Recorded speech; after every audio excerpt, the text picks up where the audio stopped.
Hello, I'm Reverend Dr. Israel Christlery, the senior pastor of Shepherd Baptist Church, Obanikoro, Lagos, Nigeria, the CEO of Oasis of Faith Intercontinental Limited, that is a private Christian pilgrimage company, and the president of Christian Tourism Practitioners Association of Nigeria, CTPAN. That is the umbrella body for all private pilgrimage operators in Nigeria. I want you to spare me just a few minutes to watch this video. If you are a traveler who carries a Nigerian passport, or if you have someone close to you who travels with a Nigerian passport. I had a very traumatic experience at Cairo International Airport recently on April 30, 2024, and I need to share this with you. I left Lagos for Amman through Egypt Airlines with a group of 28 pilgrims, and we had a stopover for 4 hours in Cairo before we boarded the second leg from Cairo to Amman. I took all my pilgrims to our connecting gate, H2, around 9 p.m. And having said to 26 of them there, myself and another woman who were on the trip, who are flying business class, left for the business class lounge. We were in that lounge until 1 hour before our next flight, when I told her to let us go back to the gate, since I saw the notification that the gate of our connecting flight was open. When we arrived, I saw the pilgrims seated and not going through the gate security checks. I asked them why, and they replied that they tried to, but were asked to go back and sit down and allow others to go through the check first. I then went to the counter and asked a young man I saw there if they were not attending to Amman passengers yet. And he confirmed that they were already doing that. So I told all the pilgrims to rise up and let us go through the gate formalities to board our next flight. As we lined up to go through the formalities, I saw some policemen and some airport staff talking together. I wonder what they were talking about. And initially, I thought it was about our documentation or visas that they wanted to confirm. After a little time, I was told to step aside and allow others to go to the security check. At that time, I knew we could do our own security check easily. That means myself and the other woman. So I told her to wait for me while others can go through their security check. Some policemen then asked me to follow them to their office. At this time, I still assumed it had to do with our documentation. So I brought all the documents relating to our trip and asked the woman to wait until I returned to the gate. They then took me to the office of the head of the police of the airport, and 3 police officers entered with me while about 12 others were outside looking at us through the door, which was left open. Then the chief police officer asked me if I knew what offense I had committed. I wondered what the offense was and replied I had not committed any offense. Then they brought a man in as an interpreter who told me in English language that a lady had just accused me of sexual assault and the punishment was jail and I should be ready to go to jail. My first comments were, who,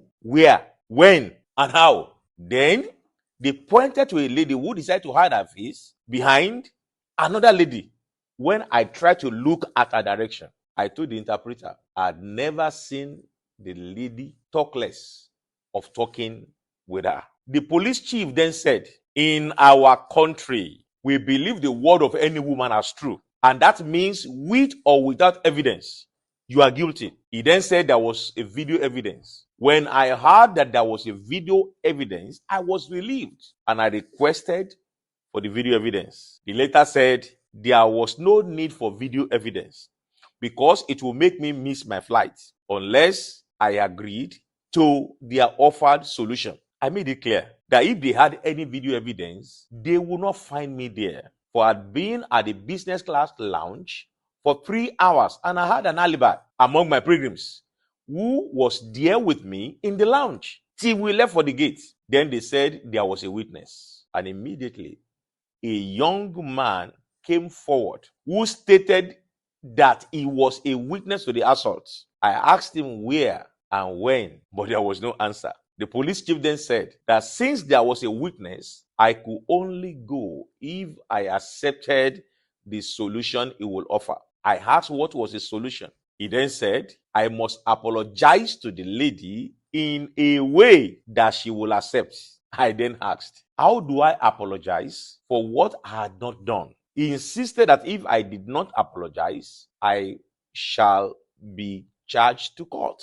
I then tried to look in the direction of the lady, who was still hiding her face behind another lady, and said, lady, I have never met you. I have no idea of what you are talking about, but possibly someone else has attacked you and you mistook me for the person. Nevertheless, sorry to you if you're offended. Anyway, but let it be known that I have no idea of what you are saying. The police chief then turned to a man who was said to be her boss if my apology was accepted, and he said it was okay. The police chief then said I should follow him to another office and leave my hand luggage behind. I objected to that idea by saying I cannot leave my bag behind because the rule of every airport is that passengers must always be with their luggage. I cannot leave my luggage behind. Around this time, I began to discern that they were up to something.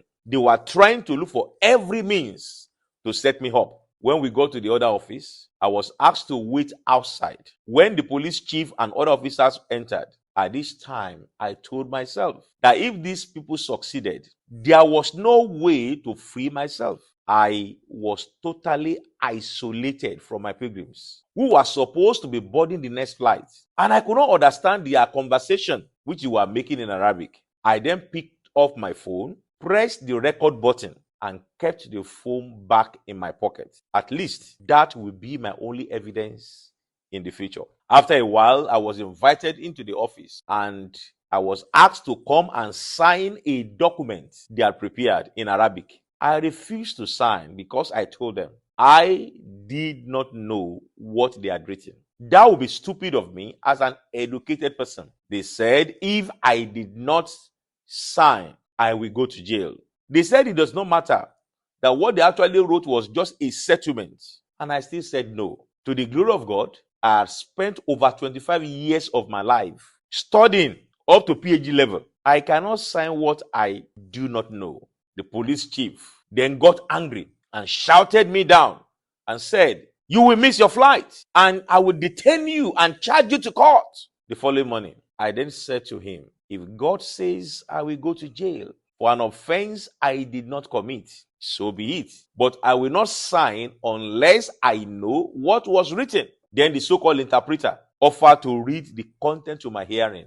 And I told him I could not trust his reading. I insisted I could only sign if they could rewrite it in English. When they began to pressure me, I took the biro and wrote below the Arabic write-up, I do not know. I plan to write below, I do not know what was written above, but I am compelled to sign this document. Therefore, I am not aware of the contents above. But when they saw me writing, I do not in English, one of the officers snatched the biro from me and shouted me down. The police chief then insisted if I did not sign, I will miss my flight, which should have taken off, and they would detain me and charge me to court the following morning. Then an idea came to my mind. Since I succeeded in writing, I do not below the Arabic. It speaks volume. So I picked the biro again and wrote my surname. While doing that,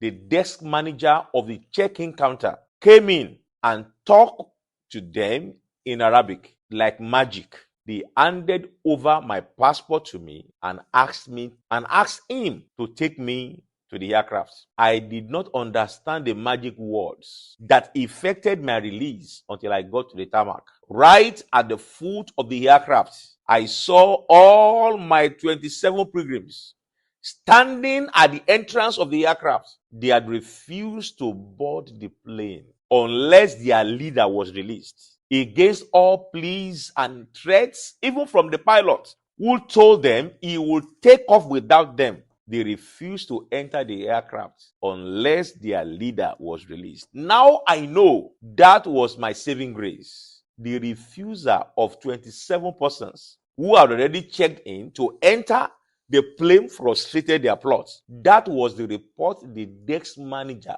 brought to this syndicate at their airport. They would have succeeded if I were traveling alone. I wondered what they would have achieved if there were no people that I was traveling with. They would have succeeded in making me miss my flight, and it taught me. I am still traumatized by that event, wondering what would have happened. What else would have happened if there were no other passengers with me? No doubt, this could have happened to many other persons who would have been charged to court for wrong accusations or ended up being extorted by this syndicate in that airport.